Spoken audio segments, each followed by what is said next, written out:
The Swiss Alps had always functioned as my personal sanctuary, a place where the weight of corporate responsibility seemed to lift with each breath of thin mountain air. After an intensive year managing pharmaceutical clinical trial logistics across 3 continents for a multinational corporation, I was physically exhausted and emotionally depleted. The constant pressure of coordinating complex medical protocols across multiple regulatory frameworks, combined with navigating a work environment where English remained my secondary language, had created a level of stress that I had learned to ignore rather than address.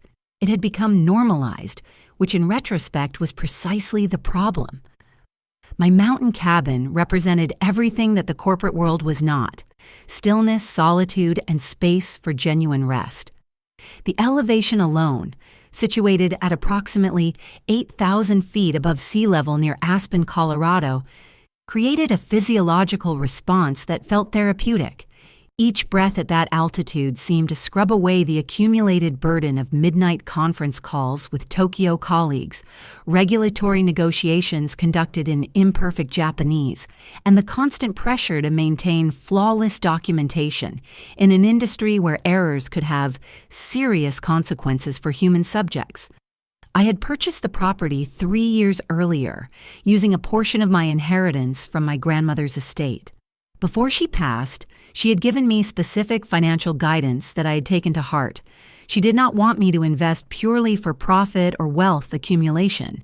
Instead, she encouraged me to acquire something that would make my soul happy, something that aligned with my values and brought genuine joy to my life. This advice was unconventional within my family, where financial decisions were typically made with only practical and monetary considerations in mind. But my grandmother had always been the most thoughtful member of our family, and I valued her wisdom above conventional wealth-building strategies. The property itself was modest but beautiful, a small wooden structure situated on 2 acres of pristine wilderness that had been maintained in a relatively natural state. The surrounding landscape featured aspen trees that transformed into striking golden hues each autumn before shedding their leaves and becoming skeletal sculptures throughout the winter months. It should have remained my escape, my reliable refuge from the grinding demands of a career in pharmaceutical project management. The 4-hour drive from Denver to reach the cabin typically took me through mountain passes that retained patches of snow well into late spring. I had deliberately timed my return to arrive when the wildflowers were beginning to emerge from the still cold earth, and when the hiking trails had become accessible after winter weather, but before they became crowded with the summer tourist season. My plan had been straightforward and restorative. 14 days of complete isolation, reading from the stack of novels I had shipped ahead, hiking until my muscles ached with healthy exhaustion, and eating simple meals while watching the sunset paint the mountain peaks in shades of orange and pink. This was to be my reset, a deliberate attempt to compartmentalize the stress of Tokyo and return to a state of psychological equilibrium. But as I turned onto the narrow dirt road leading to my property in late May, I experienced an immediate sensation that something was fundamentally wrong. The gate that I always kept locked, the gate for which I possessed the only key secured in my bag after the long international flight, was standing open. My immediate thought involved wildlife concerns. Perhaps bears had somehow managed to manipulate the lock mechanism. But even as I considered this possibility, I knew the explanation was illogical. Animals do not open gates. My heart rate increased measurably as I drove slowly up the gravel path, my eyes scanning the tree line and surrounding property for any evidence of intruders or structural damage. The dread intensified when I saw the vehicle parked where my reserved parking space should have been empty, a silver SUV that I immediately recognized. I knew this vehicle with painful clarity because I had assisted with the down payment 2 years earlier when my younger sister Vanessa had convinced me that she needed help after her 3rd failed business venture had created financial hardship. I sat in my rental car for an extended moment, my hands gripping the steering wheel, my mind struggling to process what I was seeing and what it implied. Vanessa lived in Boulder, in a condominium that I was familiar with because she frequently complained about the rent expenses. She had no authorization to be at my cabin. I had not spoken to her in nearly 4 months, not since our last phone call had ended with her asking for money again, and me finally establishing a boundary by saying no. This was the first time in our relationship that I had refused her request for financial assistance, and I had anticipated it would cause conflict. The cabin appeared subtly but noticeably altered as I approached it on foot. The window boxes beneath the front windows, which I had left empty, now contained freshly planted bright geraniums. The welcome mat at the front entrance, which I did not recall owning, was new and cheerful, featuring a pattern that clashed substantially with the rustic aesthetic I had deliberately maintained. My hands trembled slightly as I reached for my key, but before I could insert it into the lock, the door swung open abruptly. Vanessa stood in the doorway wearing yoga pants and an oversized sweater, holding a coffee mug that I recognized from a set I kept exclusively at the cabin. Her blonde hair was pulled into a careless bun. She smiled at me as though my arrival was expected and perfectly normal, as though she had every right to be standing in my doorway. "Chloe, oh, my God, you're back early. I thought you weren't coming until June," she said, stepping aside to gesture for me to enter my own property. Come in, come in. You must be exhausted from the drive." I walked past her, my body operating on autopilot while my conscious mind struggled to catch up with the reality I was facing. The living room looked superficially similar to how I had left it, but subtle changes became apparent. A different throw blanket on the sofa, magazines I did not subscribe to scattered across the coffee table, and framed photographs on the mantelpiece that I had never placed there, several of Vanessa, with people I did not recognize, people who were apparently part of her life in my home. "What are you doing here?" I managed to ask, setting my bag down on the floor with deliberate care. My voice sounded strange to my own ears, too calm for the rage and confusion building in my chest. "Oh, well, I've been staying here for a bit," she said casually, as though borrowing someone's mountain retreat for an extended period was perfectly reasonable between sisters. "Things got complicated with the condo situation, and I remembered you were abroad, and it just seemed silly for this place to sit empty when I needed somewhere quiet to figure things out. You don't mind, right? I've been taking really good care of it." Before I could formulate a response, before I could even begin to articulate the violation I was experiencing, she continued talking, pulling me toward the kitchen with enthusiasm that made my skin crawl with discomfort. "Actually, I'm so glad you're here because I want to show you something. I did a little renovation project. The kitchen was so outdated, Chloe. I mean, those cabinets were practically from the 1980s, and the countertops were just sad. So I had it remodeled. It looks amazing now." She pushed open the kitchen door with a flourish, like a game show host revealing a prize. I stopped breathing entirely. My kitchen, the kitchen I had carefully designed with my own hands, was gone. The warm pine cabinets that I had personally refinished, spending 3 separate weekends carefully stripping the old finish and restaining the wood to my specifications, had been replaced with stark white modern units that looked sterile and impersonal. The butcher block countertops that I had saved money specifically to afford were now covered with cold gray quartz. The vintage farmhouse sink I had discovered at an estate sale and transported back to the cabin had been removed entirely, replaced with a sleek undermount basin. Even the tile backsplash had been changed. The hand-painted Portuguese tiles I had brought back from a conference in Lisbon had been replaced with generic white subway tiles, the architectural equivalent of nothing. "Isn't this gorgeous?" Vanessa beamed, running her hand along the countertop with clear satisfaction. It was just $55,000. Such a steal. Honestly, the contractor said it would normally cost $70,000, but he gave me a discount because I let him use photos for his portfolio. The number hit me like a physical blow to the chest. $55,000. I opened my mouth, then closed it again, unable to form coherent words. My vision blurred at the edges, and I gripped the doorframe to steady myself against the sensation of vertigo that threatened to overwhelm me. $55,000, I repeated slowly, my voice emerging flat and hollow. Where did you get $55,000, Vanessa? She waved her hand dismissively, already moving toward the new espresso machine on the counter, another expensive appliance I had not purchased and did not recall authorizing. Oh, don't worry about that right now. Let me make you a cappuccino. This machine is incredible. It costs $2,000, but the milk frother is like something from a professional cafe. Vanessa, I said, my voice sharp now, cutting through her cheerful chatter like a knife. Where did you get the money? She turned to face me, and for the first time something flickered across her expression. Guilt, perhaps, or calculation. With Vanessa, it had always been difficult to distinguish between genuine emotion and her practiced ability to rearrange her features to display whatever she thought people wanted to see.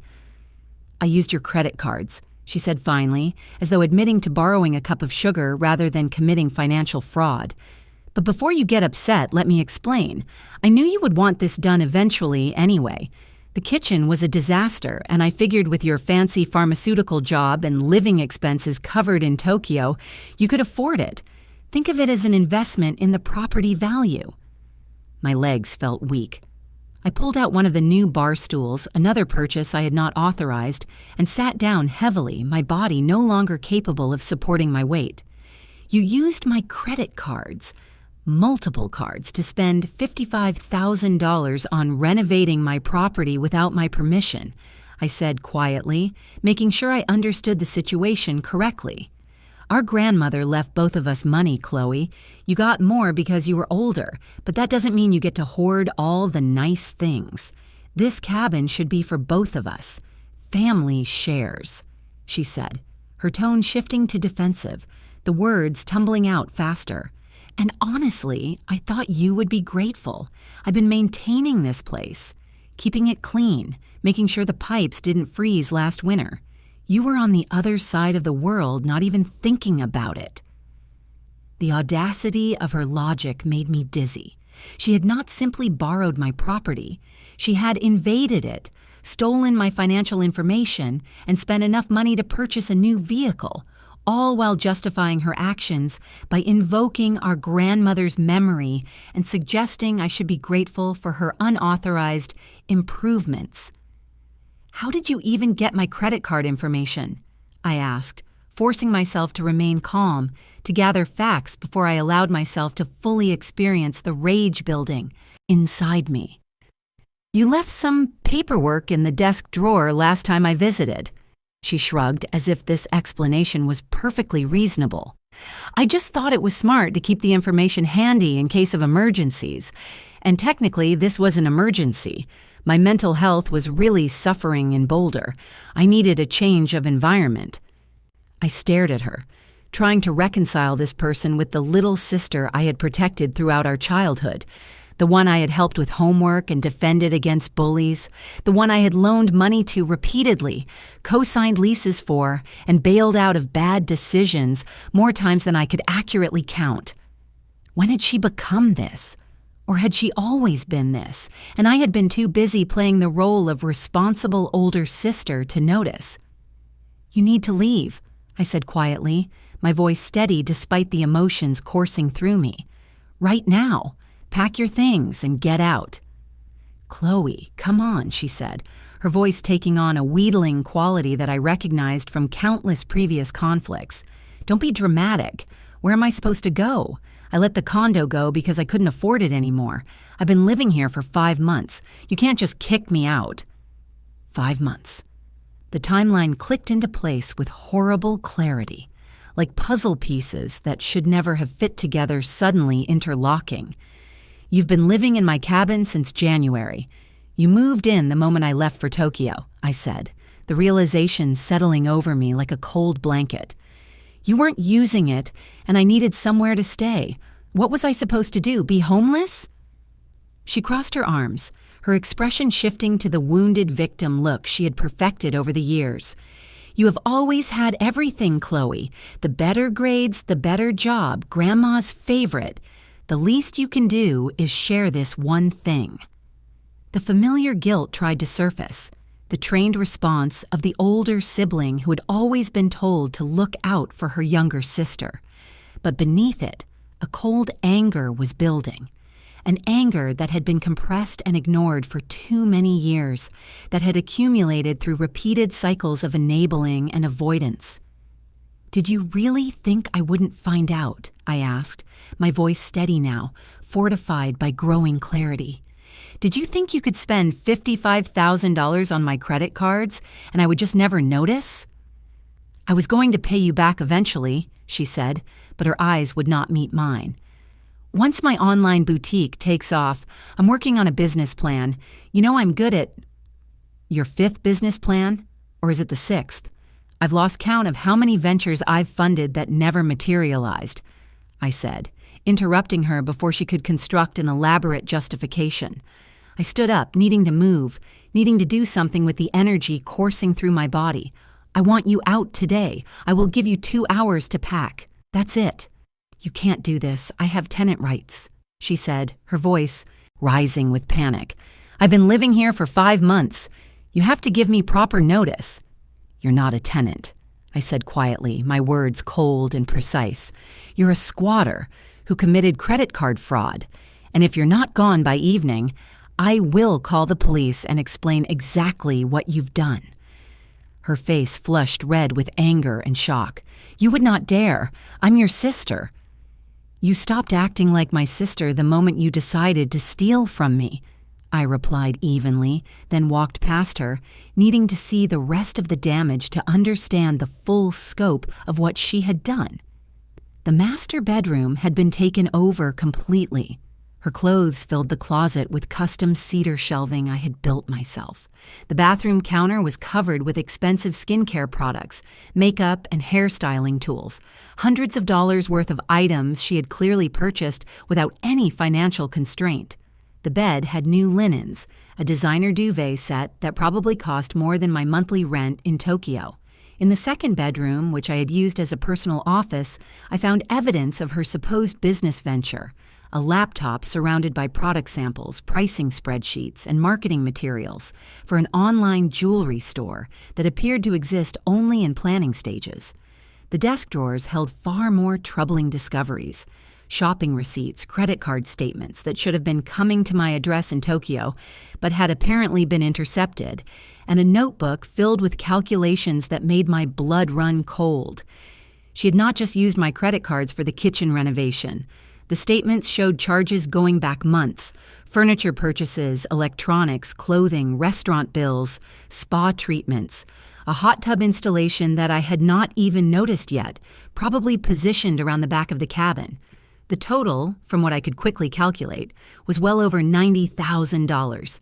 $90,000 of my money spent while I was working 70-hour weeks in a foreign country, managing pharmaceutical trials that could potentially save lives, living in a tiny apartment because I was trying to be responsible with my finances and maintain my professional obligations. I heard Vanessa coming down the hallway, her footsteps tentative now. She appeared in the doorway, and whatever she saw on my face made her step back instinctively. "It is not as bad as it looks," she started, but I held up my hand, silencing her.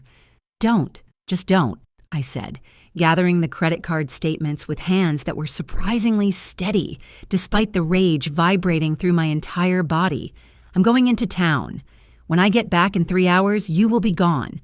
Every single thing you brought here, you will take with you. If I find even a toothbrush that belongs to you, I will add it to the police report I am going to file." "Police report?" Her voice cracked. "Chloe, please, you're overreacting. We can work this out. I will pay you back, I promise." "Your promises are worthless," I said flatly, walking past her toward the living room where I grabbed my bag. 3 hours, Vanessa, and I want the house key you made. I don't have another key." The lie was automatic, but her eyes gave her away immediately, that telltale flicker that indicated she was being dishonest. "Fine, then I'll change the locks. I said. Add it to your tab. I headed for the door, needing to get out before I said something I might deeply regret, or before the years of trained sisterly loyalty weakened my resolve and made me vulnerable to her manipulation. "Where are you going?" she called after me. "To talk to a lawyer, and then to the bank, and then to file a police report for fraud and identity theft," I said, turning back to look at her one last time. "You wanted to know why I always got everything? It's because I worked for it. I earned it. I didn't steal it from people who loved me." I drove down the mountain too fast, my hands gripping the steering wheel so tightly that my knuckles turned white from the pressure. The town of Aspen was busy with early-season tourists, but I barely noticed the crowds as I found parking and walked into the first law office I could find. The receptionist took one look at my face and somehow managed to get me an immediate consultation with a partner attorney. This small act of human kindness, someone recognizing distress and responding quickly, is something I remain grateful for to this day. Attorney Catherine was a woman in her 50s with sharp, intelligent eyes and an efficient manner that immediately inspired confidence. She listened to my entire story without interrupting, taking detailed notes on a legal pad. When I finished explaining the situation, she sat back and studied me carefully, her expression serious and professional. "You have a strong case for pressing charges," she said finally. "Identity theft, fraud, unauthorized use of credit cards. The amount involved pushes this into felony territory. But I have to ask, and I need you to answer honestly, are you prepared for what that means? She's your sister. This will not just affect her, it will affect your entire family. There will be significant emotional consequences." I did not hesitate. "I don't care. I have spent my entire life protecting her from consequences. Look where that got me." Catherine nodded slowly, respecting my certainty. "Then here is what we need to do. First, document everything. Every charge, every unauthorized change to your property. Do you have security cameras at the cabin?" I felt a jolt of memory. Yes, I installed them before I left for Tokyo. They're motion-activated and upload to cloud storage. I had completely forgotten about them with everything happening. "Perfect," Catherine said, already typing notes into her computer. "Access those recordings. We need to establish that she entered the property without permission and that she took your financial information without authorization. Then we need statements from the contractors who did the work, proof that she presented herself as the owner or as having authority to make those changes." Catherine was already working with methodical precision, and I felt some of the weight lift slightly knowing I had professional guidance. We spent the next hour going over details, filing initial paperwork, and creating a detailed timeline of events. Catherine introduced me to a colleague who specialized in financial fraud. Together, they mapped out a comprehensive strategy that was both thorough and, I had to admit, ruthless in its efficiency. By the time I left the law office, it was late afternoon. My next stop was the bank to freeze my credit cards, file fraud reports, and begin the process of disputing the unauthorized charges. The banker, a sympathetic woman named Jennifer, walked me through each step carefully and promised to flag my accounts for any suspicious activity. "I see this more often than you would think," she told me quietly. "Family members who think they're entitled to access. It's always hardest when it's someone you trusted." My last stop that day was the police station. The officer who took my report was professional but clearly uncomfortable with the family dynamics involved. He assured me that they would investigate, that the evidence I was gathering would be crucial, and that I should not hesitate to call if Vanessa became threatening or refused to leave the property. "When is likely to be charged?" I asked directly. "I will present this to the district attorney this week," he said. "Given the evidence, I expect they will move forward quickly." He paused, studying me seriously. "But I have to warn you, family cases get complicated. There will be pressure on you to drop the charges. Are you prepared for that?" I met his eyes steadily. "I am more prepared than I have ever been for anything." The detective nodded. "Good. Because based on what I'm seeing here, your sister has probably done this before. People don't start with $93,000 in fraud. They work up to it. Has she ever had access to your information previously? The question stopped me cold. She's asked to borrow money several times over the years. I co-signed a lease for her once, about 5 years ago, and she stayed at my apartment in Denver for a few months 3 years ago when she was between places. I would suggest pulling your credit report going back several years, he said carefully. Look for anything unusual, accounts you don't recognize, inquiries you didn't authorize. If there's a pattern, it strengthens our case significantly. I left the station with a growing sense of dread and drove to a coffee shop with reliable internet. Using my laptop, I pulled comprehensive credit reports from all 3 bureaus. What I found made me physically ill. 3 credit cards I had not opened, all currently maxed out. A personal loan from 2 years ago for $15,000 that I had never applied for. Multiple hard inquiries on my credit from various financial institutions. The fraud had not started with the cabin. It had been going on for years, small enough that I had not noticed each individual incident, spread out enough that no single charge had raised significant alarms. The total damage, including the cabin expenses, exceeded $130,000. I called Catherine immediately, and even over the phone I could hear her sharp intake of breath when I explained what I had discovered in the comprehensive credit reports. "This changes everything," she said urgently. "This is not a one-time lapse in judgment. This is systematic financial exploitation occurring over an extended period. I'm going to recommend we pursue this both criminally and civilly. You need to sue her for recovery of funds, and we need to make sure the criminal charges reflect the full scope of her fraud," Catherine continued. "When the district attorney understands the pattern and duration, they may pursue more serious charges." "She doesn't have any money," I said numbly. "That's why she kept stealing from me. What's the point of suing someone who has nothing?" "2 important reasons," Catherine replied. "First, legal judgments don't expire. If she ever does come into money through inheritance, employment, any source, you can potentially collect. Second, and equally important, it creates an official paper trail that protects you legally. If she tries to claim you gave her permission or that this was some family arrangement, we have court documents proving otherwise. The legal record becomes irrefutable." I spent the rest of that day at the coffee shop making calls, filling out forms, and documenting fraud claims. Each financial institution had different requirements, different timelines, different processes. Some representatives were sympathetic and efficient. Others treated me like I was trying to scam them by disputing legitimate charges made on my own accounts.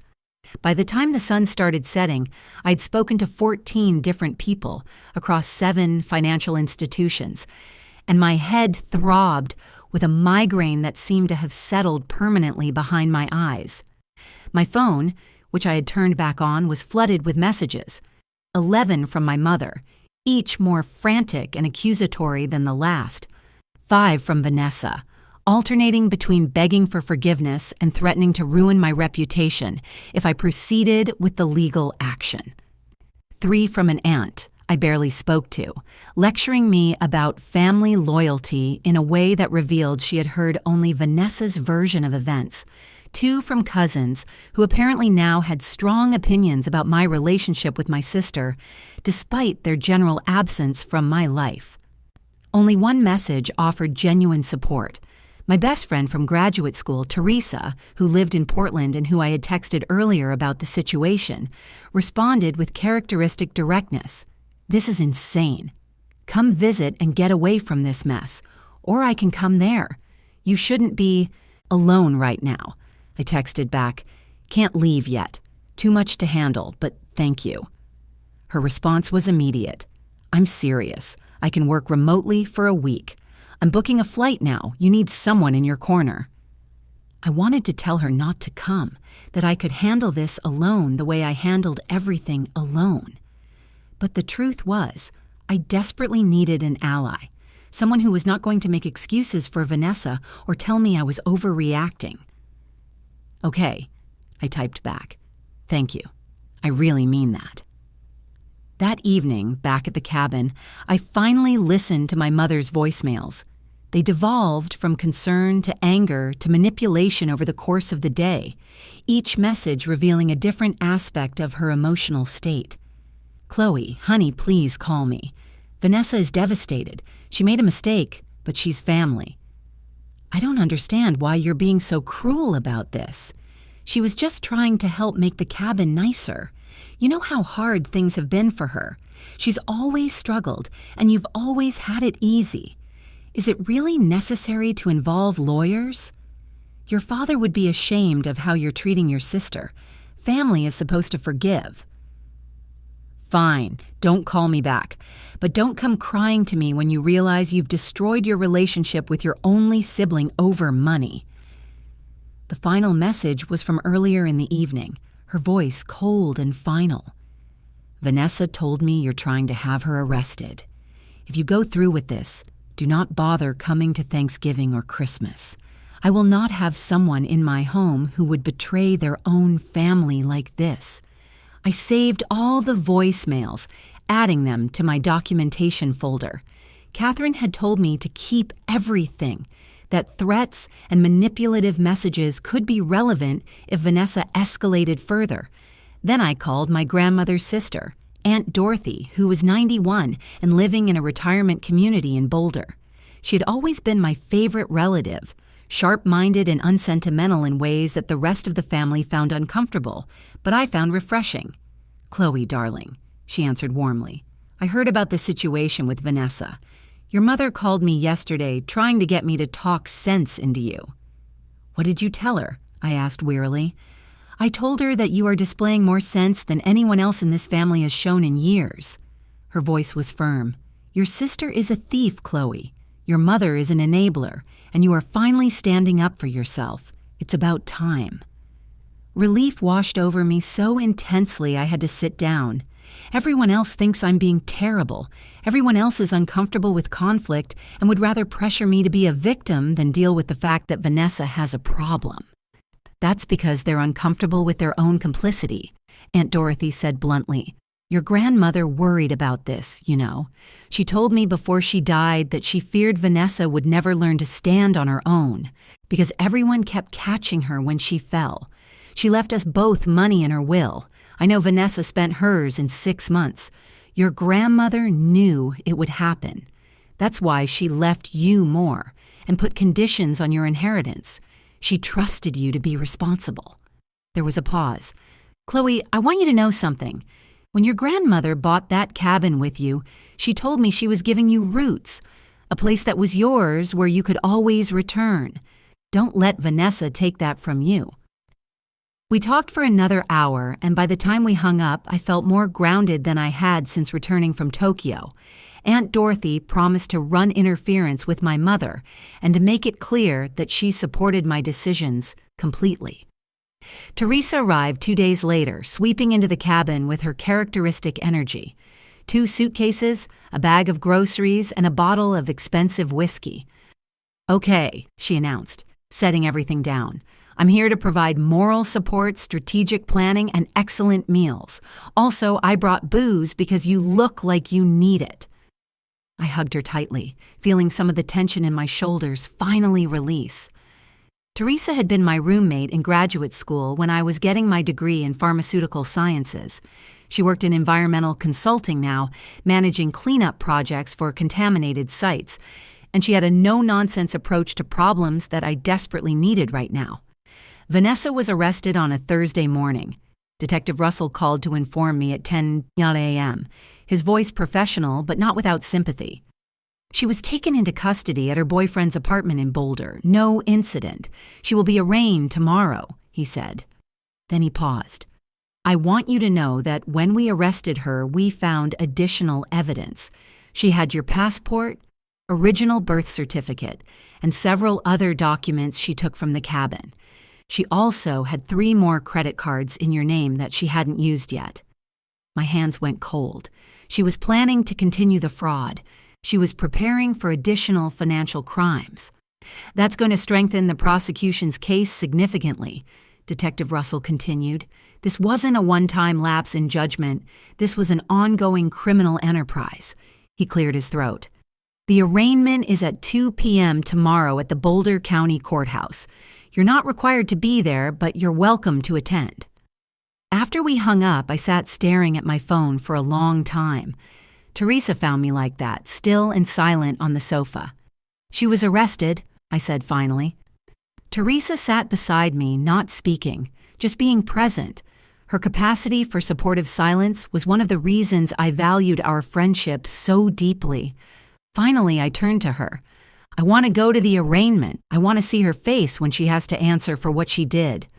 Then we will go, Teresa said simply. The next day, we drove to Boulder in Teresa's rental car.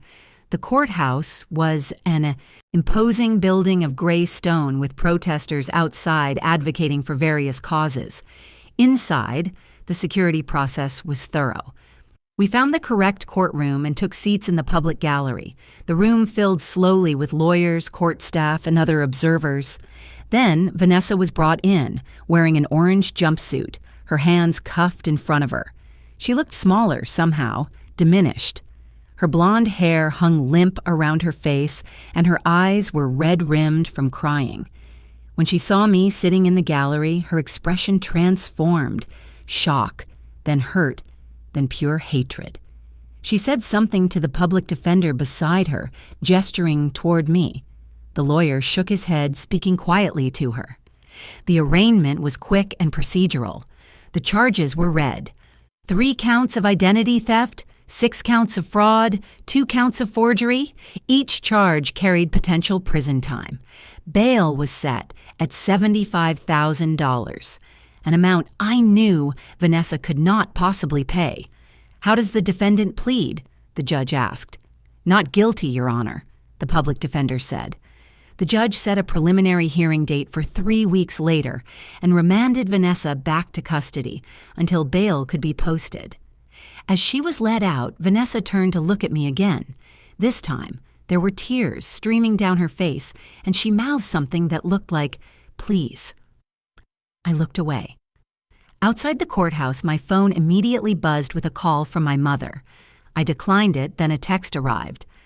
"I was at the arraignment. I saw you there. How could you sit there and watch your sister suffer like that?" So my mother had been there too. Somewhere I had not noticed her. The thought that we had been in the same room, both watching Vanessa's public humiliation, and had not even acknowledged each other, felt like another ending. The end of something I had not fully appreciated I still had. The preliminary hearing 3 weeks later revealed evidence I had not known existed. The prosecutor, a sharp woman in her 40s named Diana, presented a devastating case. The contractors who had worked on the cabin testified that Vanessa had forged my signature on multiple contracts. She had presented herself as the owner of the property and had even shown them a fake deed she'd created using my personal documents. Financial investigators testified about the systematic nature of her fraud. The 3 credit cards she had opened years earlier, the personal loan, the dozens of smaller charges that had been spread across multiple accounts, always just under the threshold that might trigger alerts. It painted a picture of someone who'd been carefully, methodically stealing from me for at least 4 years. I testified about finding her in the cabin, about discovering the renovations, about the moment I realized the full scope of the betrayal.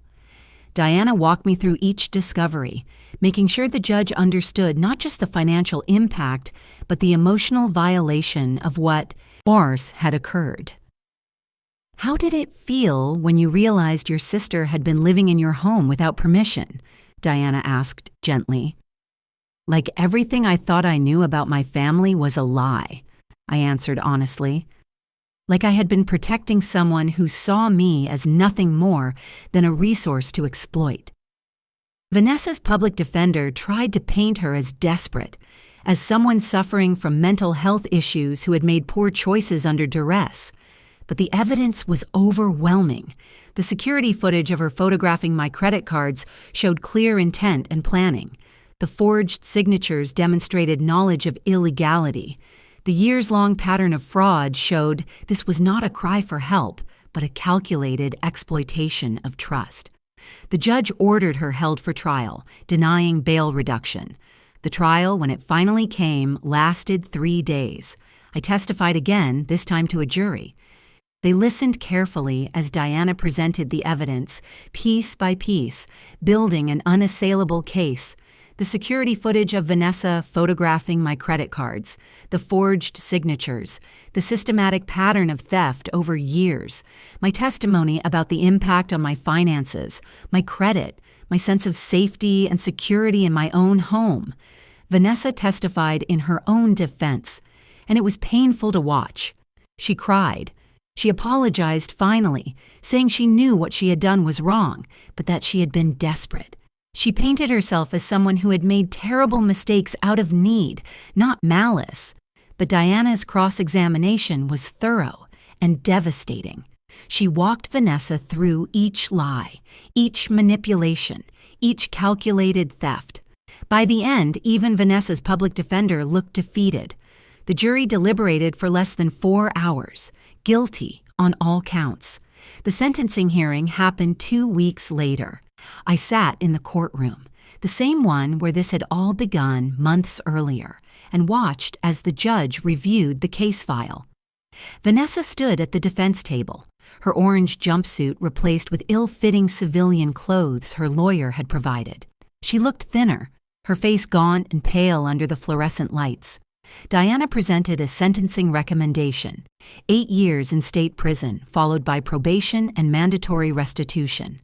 The defense argued for leniency, citing Vanessa's lack of prior criminal history, her supposed mental health issues, and her family obligations. The judge asked if I wanted to make a victim impact statement. I stood, my legs steady, despite the adrenaline coursing through my system, and faced my sister directly. Vanessa and I grew up together, I began.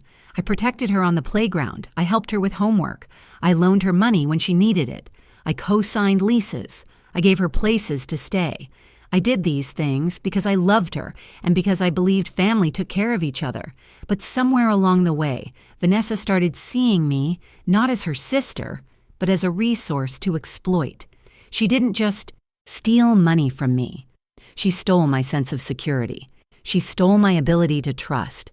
She violated every boundary and relationship we had, and she did it systematically, deliberately, over years.